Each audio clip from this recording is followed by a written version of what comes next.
Hey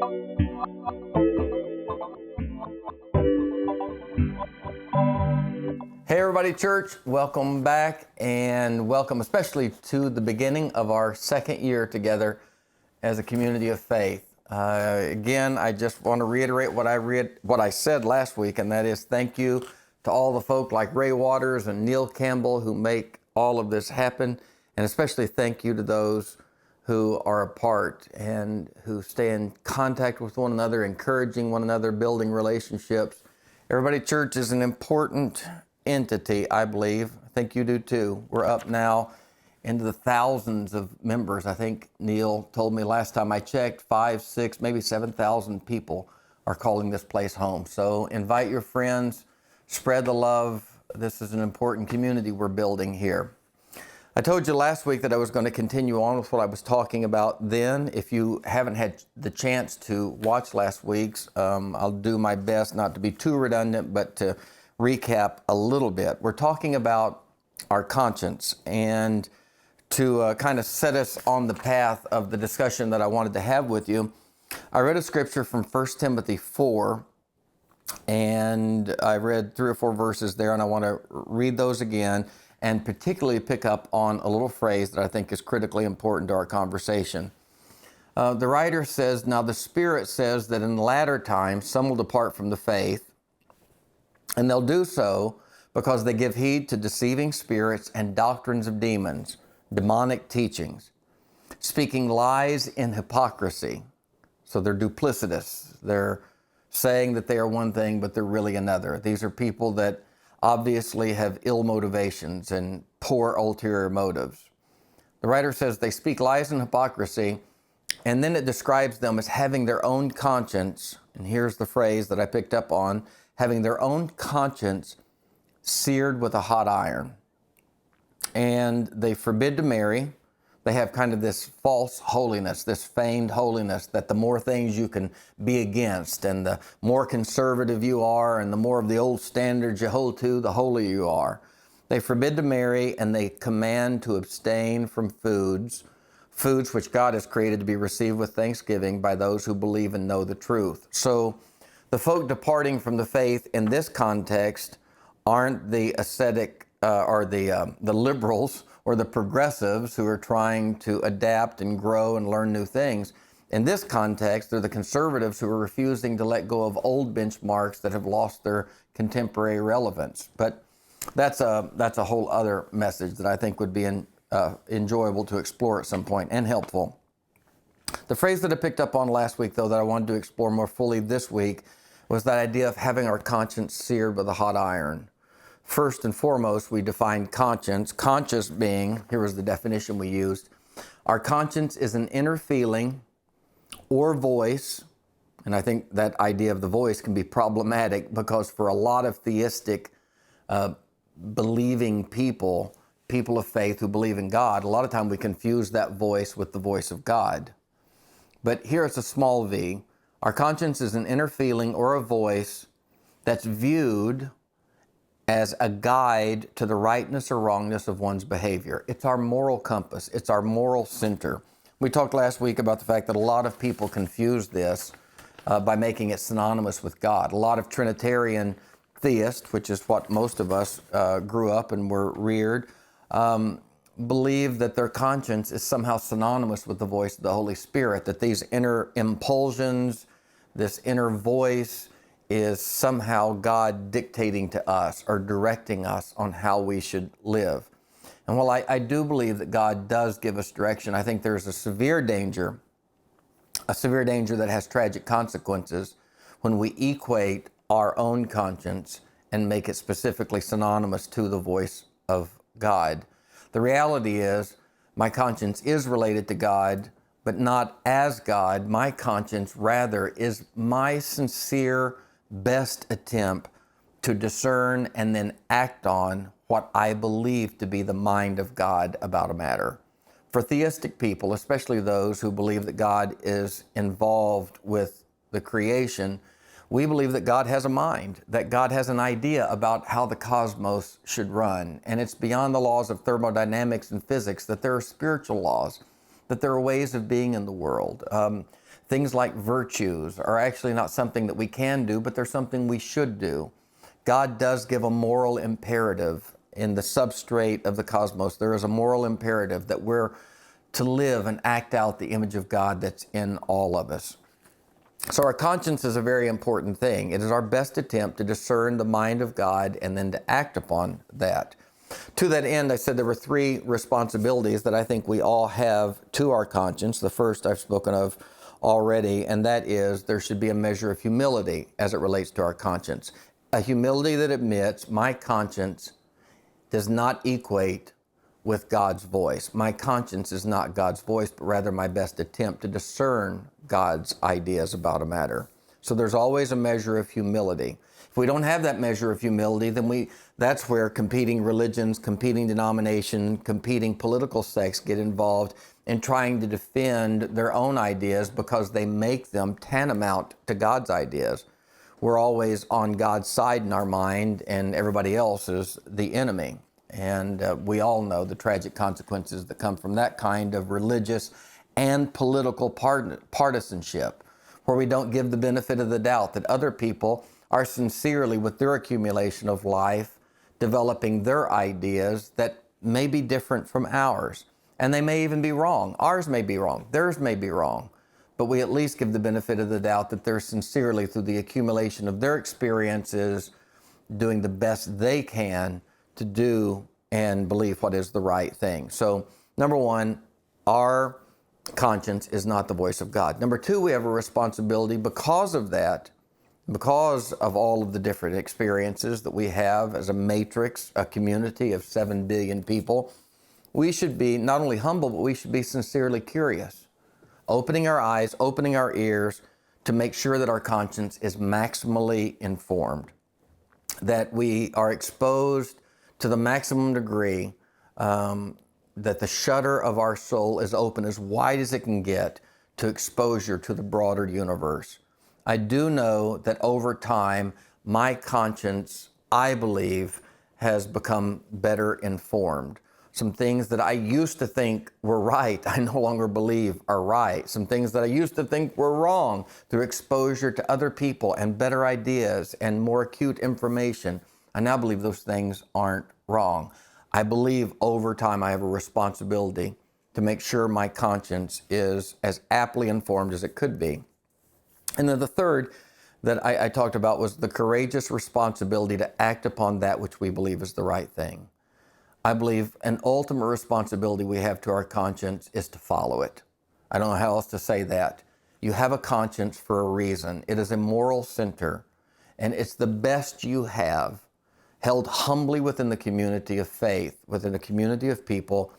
We must all do our best ultimately to courageously, without fear of consequence, follow our conscience, whatever might be the cost.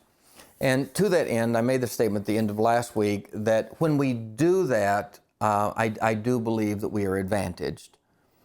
And equally, I believe when we don't do that, when we don't follow our conscience, when we come to the Y in the road and we take the road of least resistance, and we don't do the right thing, or we directly do what we believe to be as the wrong thing, I believe that there are consequences.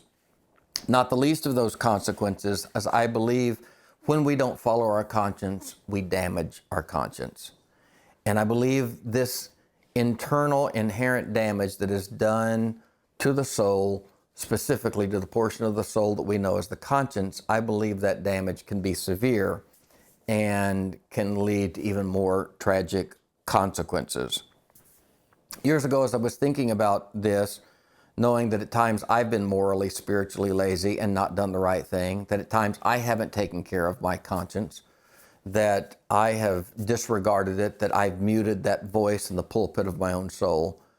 I was thinking about all of this, and an analogy came to me that I believe aptly, in a really concise way, depicts the nature of that damage and how the damage that we can do to our conscience actually takes place. And I ended up referring to that analogy, that metaphor, that word picture that I saw in my mind. I ended up referring to it, and those of you that know me and have known me for a long time may even remember this.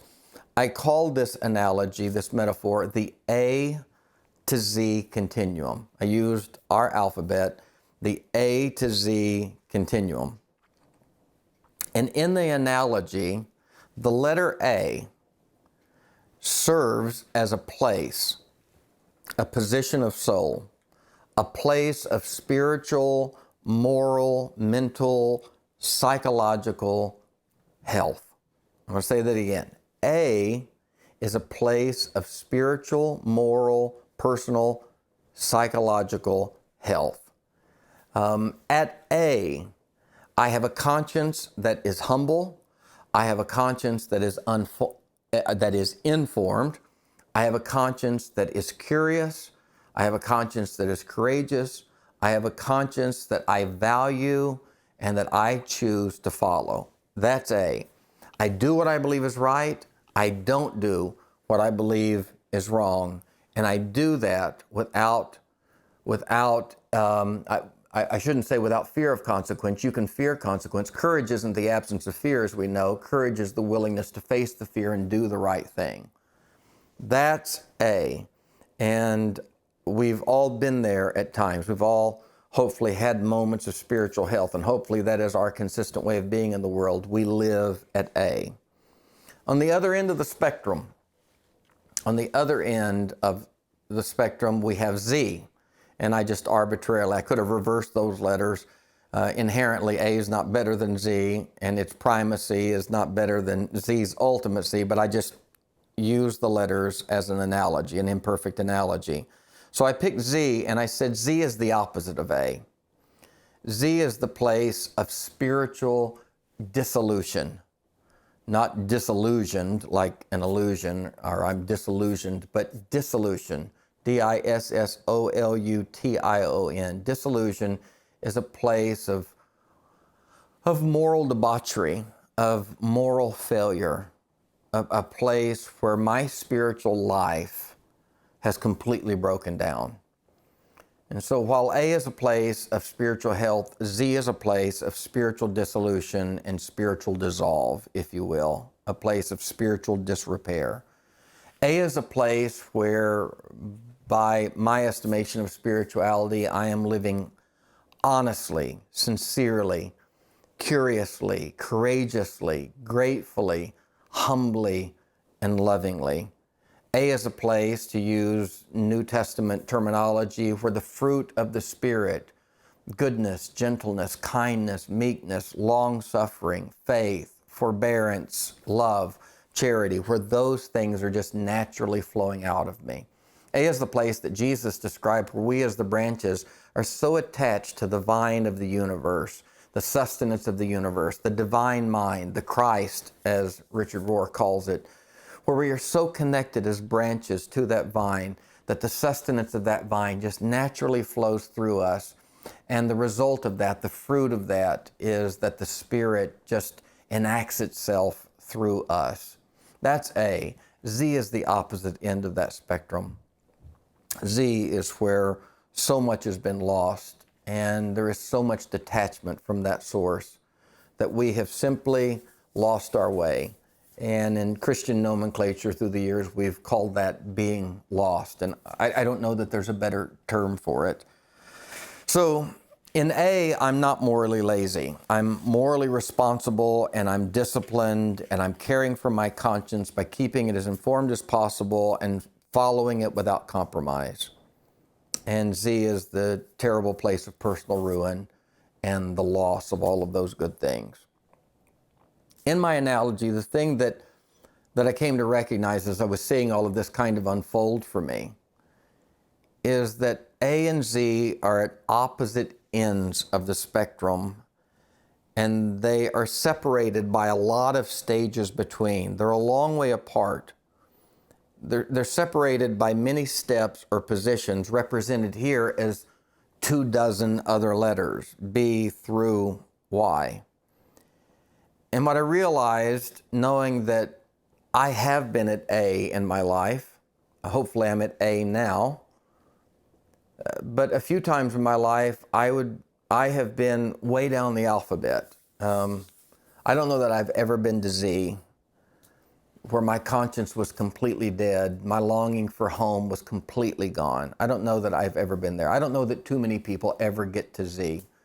Z would be that place in New Testament language of reprobation, where the conscience is completely seared with not only a sense of being separated from home, but the loss of that sense of separation to where we don't even know we're lost. I don't know that I've been at Z, but I'm pretty sure at times I've been on down the alphabet toward Z. The one thing I know by looking at my life, and after 36 years of active ministry, helping ministry in the lives of other people, shepherding people and being there for people and walking as a midwife beside them and experiencing as much as I could their experience. One thing that I've learned is that no one moves from A to Z quickly. No one moves from A to Z overnight. As a matter of fact, I've never met anyone that I really think, no matter how far they were down the alphabet toward dissolution, I've never met anyone that really would admit or perhaps even be consciously aware that they were in the process of dissolution, that they were moving. What I found is that we don't make big jumps generally. Once A is experienced, A is such a life-giving place. It's not a place that's going to be forfeited quickly or easily or readily. A is a lovely place to live. It's the best place to live. It's the place that Jesus described not only as life, but as abundant life, the life that He's come to give. I mean, it's not surviving. It's living in its fullest. It's capturing life as it was meant to be captured. A is the place where you can lay your head down at night, and as the old saying goes, a clear conscience is the softest pillow. And I don't think people who have trouble sleeping, it's always because of their conscience, but you get the analogy. A is a wonderful place to be. A is a place where you're not looking over your shoulder. You know, one of the prophets, one of the minor prophets, I can't remember who, wisely said that the guilty person runs when nobody's chasing. And I think we've all been there before. You know, you carry a guilty conscience. A is a place where you're not looking over your shoulder. You're not running when nobody's looking. You don't have any need to run because you're at peace with yourself. You're at peace with your Maker and you're at peace with others. So how do we move? How does a person ultimately get to H and M and S, if you will? And God perished the thought, how does a person actually, as a human being created in the image of God, get to Z? Well, the analogy as it unfolded for me, and I think it was driven by my own conscience and my own understanding. I could have even said that it was influenced by the Holy Spirit. I'm careful now after everything I've said the last couple of weeks to say that God told me this, but I do think to some degree it was a gift because it's proven itself to have veracity, to have truth and effectiveness in my life. So here's the way I think we move on the A to Z continuum. I think when you live at A is a precious place, but like all precious things, if you're not careful, you can get used to it. And one of the human tendencies that I think is pervasive, ubiquitous amongst all humans is, I think we have the proclivity, the tendency to take for granted the good in our life. And I think even something as wonderful as peace and abundant life and conscientious, morally responsible living is something that we can get used to and maybe take for granted and maybe rest a little bit on our laurels and throw the thing over on autopilot or cruise control and lose our edge. But I think what happens at A is I see A as kind of a domain, a territory of peaceful living. A territory that, as all territories, has boundaries, it has borders. That means A is a space and there is a space outside of A. And I see that space immediately outside of A as B. So the letter B represents the space that's contiguous or borders up against, shares a border with A. B is the domain just over the fence, just over the line of A. And I'll tell you one of the insidious things about B, for me, and the way my soul operates. B is seemingly benign. It's interesting. I think it's helpful that benign for me starts with B, because that's exactly the way B comes to me. It comes to me as innocent and benign, and another B word, not so bad. I mean, one of the things that B has going for it, or maybe doesn't have going for it, is B is not Z. B's not even T. B's not Q. B's not even C. B is just B, and B is that space right up against A. Now remember, I'm talking about our conscience, and I'm talking about this moral sense, this conscientious sense of what is right and wrong, and how we should think and how we should behave. To be morally responsible, we cannot be lazy. But I think our laziness first doesn't come to us in a Z form or a T form or even an M form. It comes to us in this very casual, benign, not so bad B manner. We get tired of A. We grow so accustomed to A that we start leaning at the border of A on its fence. God knows with A eyes, we're blinded by what G looks like, especially what Z would look like. But B is just across the fence. And one of the things that's really dangerous about B is it's so close to A. And we look at B and we realize that our B, in our process of informing ourselves by other people's experiences, we realize our B is some people's A. I remember in the little denomination that I grew up in, we had very strict holiness standards, but even within our group, there were people with really strict standards and some with less strict standards. And it was always confusing to me how my domain of right and wrong was a little bit different from somebody else's domain of right and wrong. And as much as I have already pushed the idea of opening myself and my consciousness to other people's experience, I also temper that by remembering that it is their experience. And while it might inform my experience, until it becomes my experience and until I am conscientiously satisfied that their experience is not only theirs, but it's right, I shouldn't shift my thinking, and I shouldn't shift especially my actions. I should be responsible to my conscience. Paul spoke of this to the Corinthian church when he said that there were some people within the Corinthian church that had come from the pagan world that didn't like now eating certain meats, that from their previous religious and communal life, meats that had been offered to idols. Somehow, Paul said, in the eating of those meats at church fellowships and potlucks, these people felt morally compromised. Paul spoke to that and said that we should not impose our A experience and the boundaries of our A upon them, and we shouldn't overly influence them and intimidate them or try to get them to follow our experience and do this thing that they see to be a transgression or sin or something beyond the bounds of their conscience. Now, Paul readily admitted that intrinsically there was nothing wrong with this eating of meat. But Paul said something remarkable that he also said to the Roman church. He said that if someone believes something is wrong, to them it is wrong. It's not about its intrinsic nature, but it's about their intent. I remember one time, my son and I, when he was little, we were wrestling and we were playing, and I didn't realize at some point a line had been crossed, and he began getting hurt at me. And ultimately, in his hurt at me, what was fun for me and what I thought was fun for him began to really anger him, and out of his hurt and his anger, he did something in our wrestling. He punched me or something. And I remember he was so small, it didn't hurt. I laughed. It was just a part of the fun for me. But I remember he stepped back from our wrestling and he looked at me. And I'll never forget.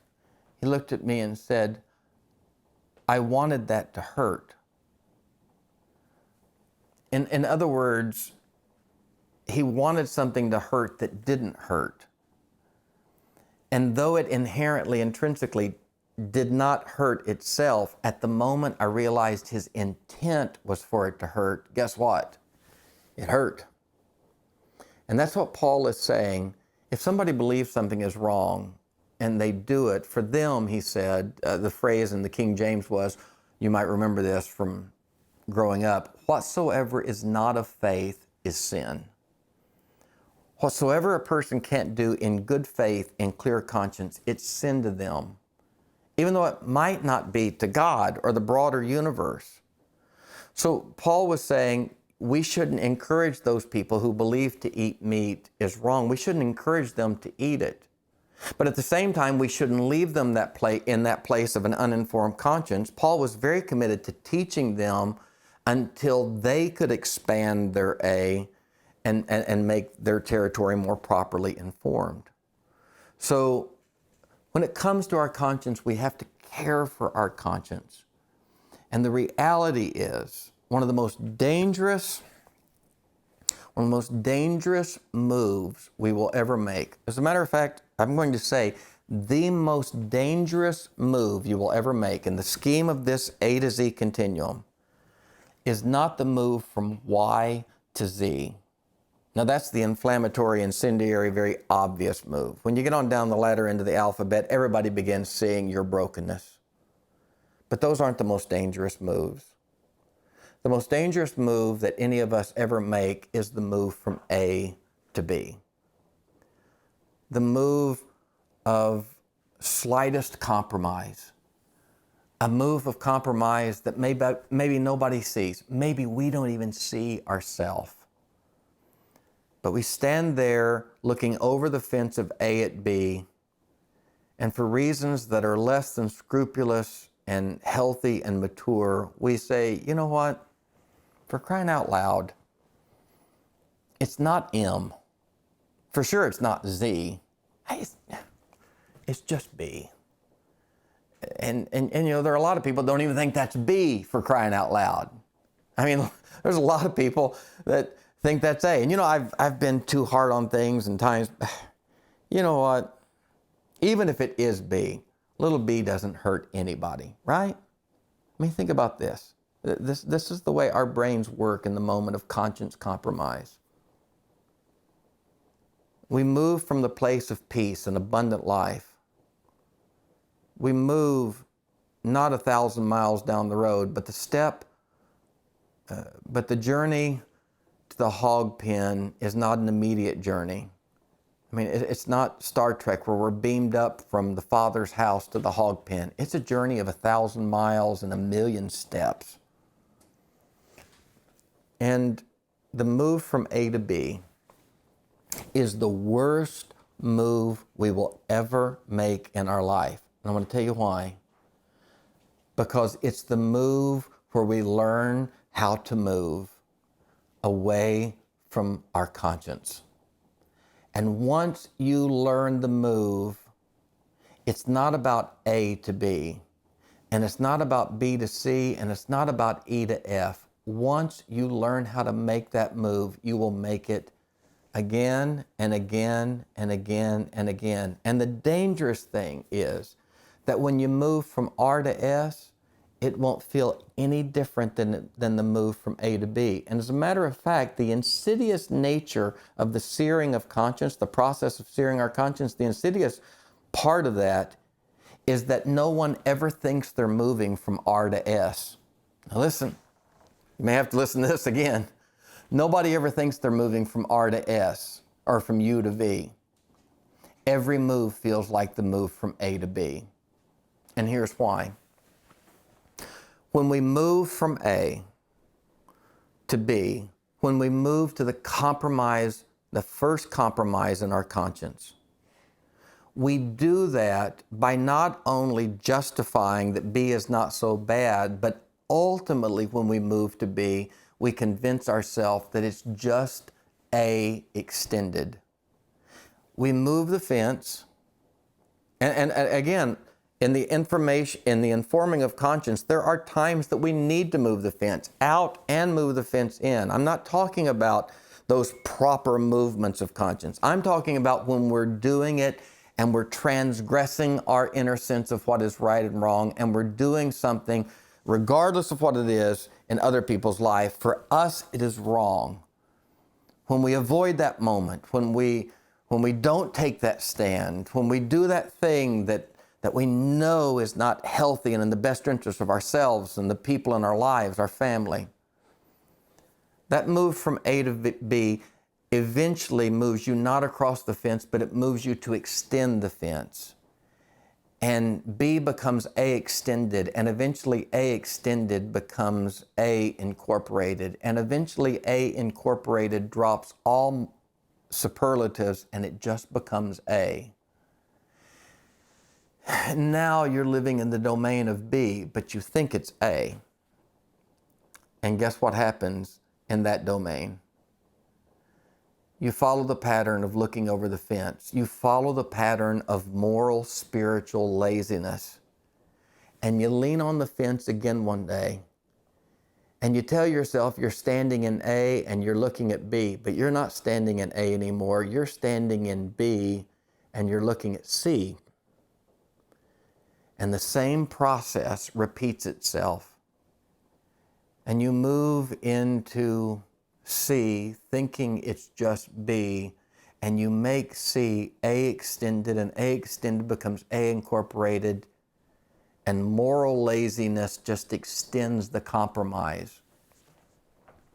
With each movement, those of us who have known what it was to be an abundant life, those of us that have known what it was to follow our conscience and to have the peace that passes understanding by doing that, those of us that live in that acute place, that place of spiritual health, we love that enough that we can't take too much discomfort. To jump from A to G, to jump from C to M, those jumps are too big. None of us are going to do something that big. So we just take these incremental small steps. Back to the old analogy of the frog in the beaker with the Bunsen burner beneath it. There are never gradient, shifts of 10 degrees, but it's just incrementally a degree at a time until the water, all of us have been in showers or been in water before. That I was just in the ocean and it was extremely cold when I first got in, but then it's not so cold after a while. The reality is when it comes to our conscience, we move from A to B and we live in B long enough that we convince ourselves it's A. You get the point. And then we move from C thinking that C was just B. And by the time we're moving from O to P, and by the time we're moving from S to T and X to Y and Y to Z, none of those moves ever feel like anything other than just the most appropriate, slightest of compromises. And the thing that I've seen is that most people don't wake up. Myself, I'll talk about me. In my episodes looking back of moral laziness, I never felt the move from G to H. I never feared the consequences that were going to come from moving from M to N. And in most cases, when the reality of N, because I'm telling you, as much as there's a reality of A, there is a reality of D, and there is a reality of G, and there's a reality of Z. And, we look at the Jeffrey Epsteins and Harvey Weinstein. We look at, we take these extremes of Pol Pot and Idi Amin and Hitler, and we talk about these caricatured Z's in the world. And somehow it offsets our own guilt, it assuages our own guilt, and makes us feel a little bit better about the low-end alphabet work of soul that we ourselves were involved in. But the reality is, if you forensically investigated post-mortem the soul of all of those people that have finally gotten to Z, every one of them got to Z I can almost guarantee you they all got to Z over the course of a long life, one letter at a time. Just the slightest moves, the slightest justifications. And one day they wake up and the consequences of the hog pen, the consequences of distant countries and the consequences of S and T and U and V living, the consequences hit them. And when the consequences hit them, they are as shocked as anybody about their circumstance. And in my own life, I have put my head in my hand before and with great shock and despair said, oh my God, how did I get here? How? It's like one of those drives that you get to where you're going and you laugh when you get there and say, you know what? I was so out of it, I don't even remember the drive. How does the prodigal become the prodigal? How does the person at Z in those terrible circumstances end up in that cell, end up in the place of ultimate despair and debauchery? How do they get there? One small compromising shift at a time. And I think all of us can identify, and I'm pausing right now because so many pastoral moments with people sitting in my office, sitting in a coffee shop on the other end of the compromise, when the world of N finally unleashed the despair of N, and when the shock of the difference between A and G finally hits them. I have sat with so many people through the years have said exactly what I have said in that moment. Oh my God, how did I get here?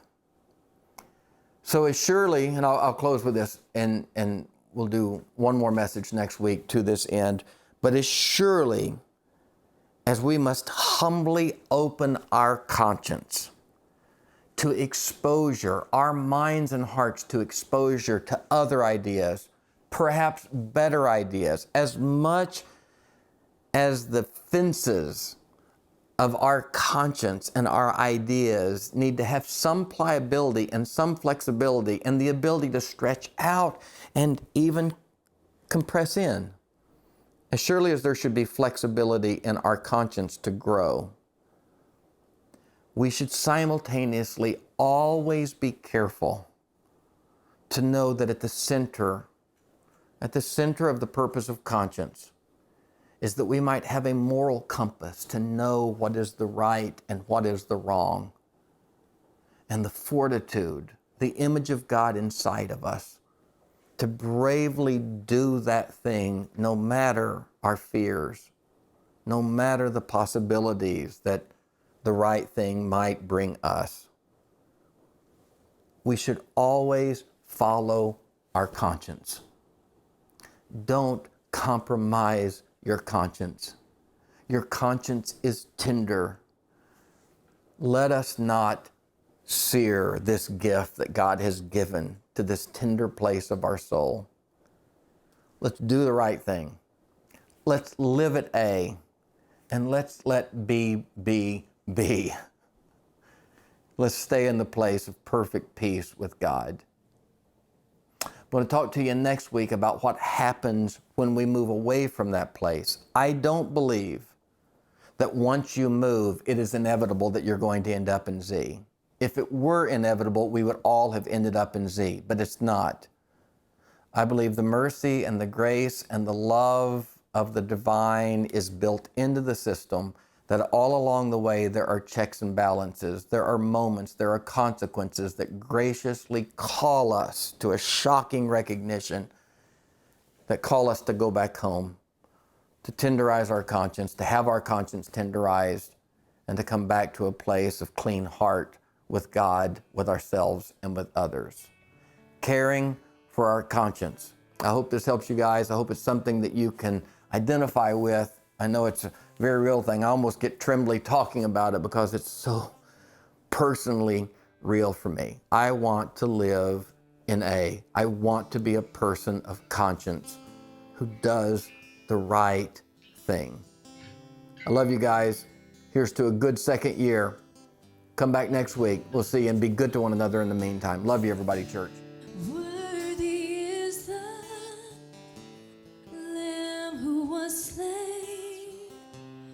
Holy, holy is He. And sing a new song to Him who sits on heaven's mercy seat. Worthy is the Lamb who was slain. Holy, holy is He. Sing a new song to Him who sits on heaven's mercy seat. Holy, holy, holy is the Lord God Almighty, who was and is to come. With all creation I sing praise to the King of Kings. You are my everything, and I will adore you.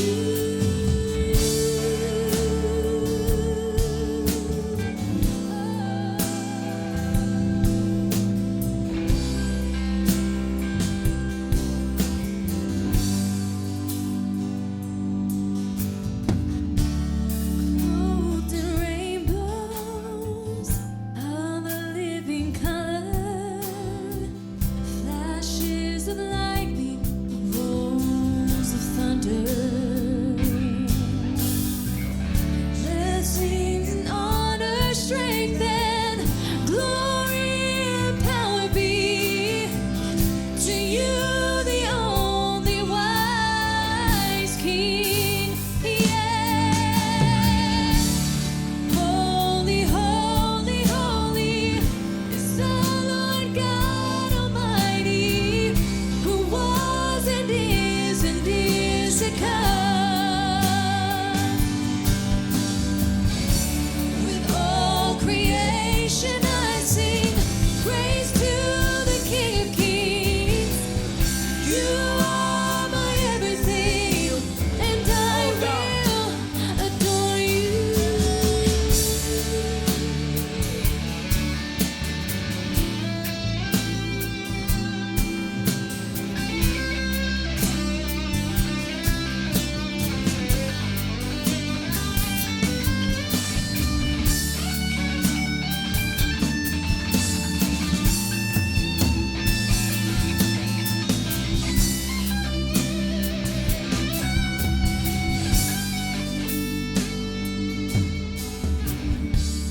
Filled with wonder, awestruck wonder, at the mention of your name. Jesus, your name is power, breath and living water, such a marvelous mystery. Holy, holy, holy is the Lord God Almighty, who was and is to come. With all creation I sing praise to the King of Kings. You are my everything, and I will adore you. Holy, holy, holy is the Lord God Almighty, who was and is to come. With all creation I sing praise to the King of Kings.